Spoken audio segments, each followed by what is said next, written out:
Hello, this is Hiram with Hillside IT Solutions. I thought it would be helpful to do a video on the 3 most likely reasons your IT network is intermittently dropping, flaky, or just flat out unreliable. While there are many theoretical reasons for this condition, in my years of hands-on network troubleshooting, I present the top 3 reasons I've experienced in the field from the most to least likely cause. Before I get into the top reasons for an unreliable IT network, I want to mention that this video excludes both wireless networking and human error as causes in this video.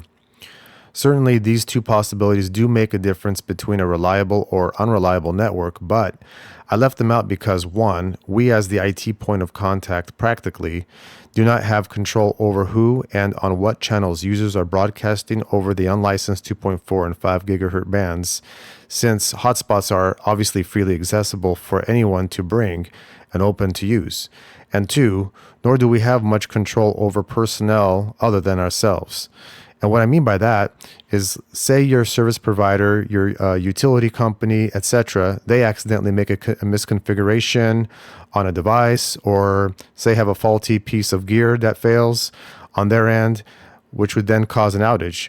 So obviously there are steps to mitigating these things, but to keep this video short, I exclude them here. Okay, the number 1 reason for an unreliable network is what I call bad layer 1 hygiene. What I mean by that is the contact surfaces on a network cable are likely to be to blame. Of course, if you do detect any visible damage to a network cable, you should change that out, but that should go without saying. So let me show you what I mean by layer 1 hygiene. Say I take this perfectly good straight through Cat6 patch cable. Using my toner and probe, I verify this cable is indeed a correctly wired straight through patch cable that has good end-to-end connectivity. Now, moments later, I place a sliver of a rubber eraser filing, which I have lodged into the pin 1 surface point as you see pictured here, and retest. Now, the cable probe is displaying a fault on pin 1, no contact. So, without even any damage done to this cable, a little dirt, dust, hair, or anything that can lodge between the contact point of an RJ45 connector and your network device can make a perfectly good cable useless and thus cause a network to be unreliable. So, if you have an unreliable network, check your cable's contact surfaces. Keep a brush around to clean out connector surfaces, and an even better idea would be to invest in a toner and probe with a cable map feature to verify your cables before putting them in your network. Okay, now on to fiber. Fiber is even more critical when it comes to cleanliness, and you'll see why in a moment. Here's some footage I took of a dirty OM3 LC fiber patch cable with a fiber microscope showing us in real time an image of the fiber's surface. What you see here is dirt, dust, and oil all along the contact, cladding, and core of the fiber's surface. In this current condition, if I were to plug this fiber patch cord into my network, I would sandwich dirt, dust, and oil onto the surface of another fiber optic transceiver or patch panel port and effectively contaminate its optical surface. The net result would be a loss of optical power and thus another potential point of unreliability introduced to the network. So, to resolve and prevent optical contamination from occurring, always use a fiber connector cleaner for cleaning the surface of fiber cables and an optical cleaner for cleaning your fiber patch panel ports and transceivers before plugging any fiber into your network. Also, don't get rid of those little fiber dust caps. Use them to protect your cables when not in use. Hopefully you can see from the microscope there's a dramatic difference between dirty and clean optics. Alright, now on to the number 2 reason for an unreliable network, layer 2 loops, also known as broadcast storms, and spanning tree recalculations. Over the years, I've witnessed so many networks suffer, needlessly if I may say, from intermittent outages and sluggish performance, all because of the presence and persistence of layer 2 loops and unstable spanning tree topologies. Layer 2 has a long history for why it is what it is today, but to summarize, the original purpose of Layer 2 networking was to provide a protocol for host-to-host connectivity over a local area network. Now, this worked just fine in the 1980s and 1990s, but once internet working technology matured, especially once virtual machines came on the scene around the 2010s. The limitations of Layer 2 were really becoming a serious problem, and this is where SDN, or software-defined networking, came in. SDN is beyond the scope of this video, and perhaps I'll likely do a separate future video about SDN. For now, if it isn't feasible to redesign your network to a software-defined network, do the following. 1. Discover and document your network so you have a clear picture of your current state. Oftentimes, by doing this, some hidden problems might jump out at you and you can start taking action to remediate. 2.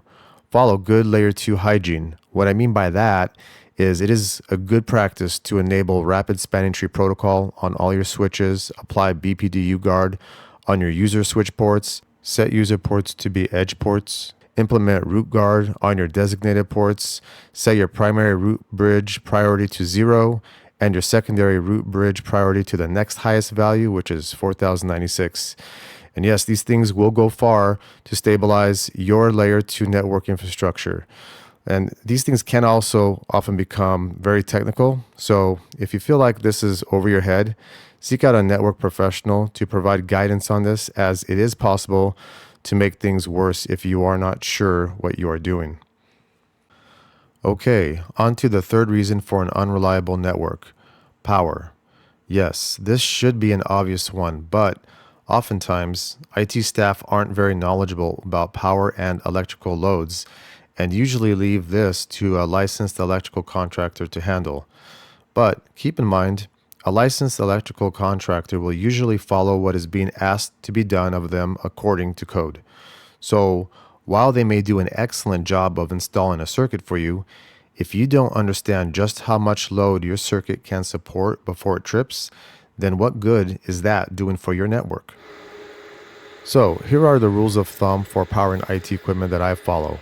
1. Have dedicated circuits installed for your network racks. 2. Make sure you aren't overloading your circuits. You can check this by adding up all network devices power, which is usually found on printed specs on the label on the equipment. And by using the power formula, which is power is equal to voltage multiplied by the current, you'd be able to estimate how much power you are drawing. If you are around 80% or more of your circuit's capacity, don't plug in any more devices. Instead, consider using an underutilized circuit or adding another electrical circuit rather than risking an overload and thus tripping your network rack's circuit breaker. 3. Use a UPS that is appropriately sized to power your network equipment and future equipment to sustain the network gear through temporary outages or until, if you have one, an on-site backup generator kicks on and supplies your building with power. And by the way, don't overlook your service provider's on-site network equipment. Unfortunately, SPs don't usually install an on-site UPS to back up their equipment during outages. So oftentimes you'll find that the SP's equipment is installed in the building's DMARC, which is usually located in an electrical or utility room. And if you're a tenant of a building, you may need to obtain permission to access this area and explain what you are doing with installing a UPS in their room. 4. Don't hang consumer-grade power strips off your UPS unit. If you need more outlets to your UPS, get the appropriate PDUs from your UPS manufacturer. Plus, some PDUs give you real-time amperage readings so you know how much load you are drawing, and that keeps you informed about your circuit's load. Yes, those PDUs are definitely more expensive than other types of power strips, but I just don't think it's worth taking the risk of putting a $30 power strip designed for consumer devices to power business critical devices. And most UPSs, like the one you see here, will also provide you with real-time readings of your network's load. So those are the top 3 reasons for an unreliable network that I've witnessed and experienced over the years as a network engineer. I hope this information has been helpful, and I'd like to thank you for your time.